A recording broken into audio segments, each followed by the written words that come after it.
Then verily, the first covenant had also ordinances of divine service, and a worldly sanctuary. For there was a tabernacle made, the first, wherein was the candlestick, and the table, and the showbread, which is called the sanctuary. And after the second veil, the tabernacle which is called the holiest of all, which had the golden censer, and the ark of the covenant, overlaid round about with gold, wherein was the golden pot that had manna, and Aaron's rod that budded, and the tables of the covenant. And over it the cherubims of glory, shadowing the mercy seat, of which we cannot now speak particularly. Now, when these things were thus ordained, the priests went always into the first tabernacle, accomplishing the service of God. But into the second went the high priest alone, once every year, not without blood, which he offered for himself and for the errors of the people. The Holy Ghost this signifying, that the way into the holiest of all was not yet made manifest, while as the first tabernacle was yet standing, which was a figure for the time then present, in which were offered both gifts and sacrifices that could not make him that did the service perfect, as pertaining to the conscience, which stood only in meats and drinks, and diverse washings and cardinal ordinances imposed on them until the time of Reformation.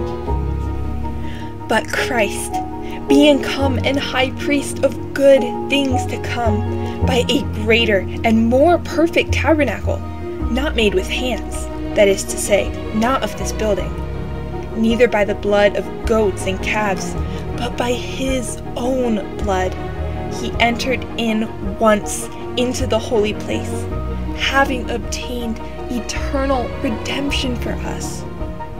For if the blood of bulls and goats, and the ashes of an heifer sprinkling the unclean, sanctifieth to the purifying of the flesh, how much more shall the blood of Christ, who through the eternal Spirit offered himself without spot to God, purge your conscience from dead works to serve the living God?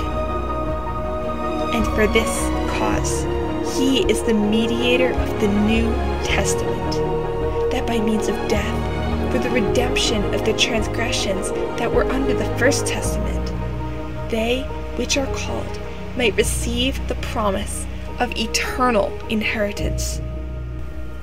For where a testament is, there must also of necessity be the death of the testator. For a testament is of force after men are dead, otherwise it is of no strength at all while the testator liveth. Whereupon neither the first testament was dedicated without blood. For when Moses had spoken every precept to all the people according to the law, he took the blood of calves and of goats with water and scarlet wool and hyssop, and sprinkled both the book and all the people, saying, This is the blood of the testament which God hath enjoined unto you. Moreover, he sprinkled with blood both the tabernacle and all the vessels of the ministry. And almost all things are by the law purged with blood, and without shedding of blood is no remission. It was therefore necessary that the patterns of things in the heavens should be purified with these, but the heavenly things themselves with better sacrifices than these. For Christ is not entered into the holy places made with hands, which are the figures of the true, but into heaven itself, now to appear in the presence of God for us. Nor yet that he should offer himself often, as the high priest entereth into the holy place every year with blood of others. For then must he often have suffered since the foundation of the world. But now, once in the end of the world, hath he appeared to put away sin by the sacrifice of himself.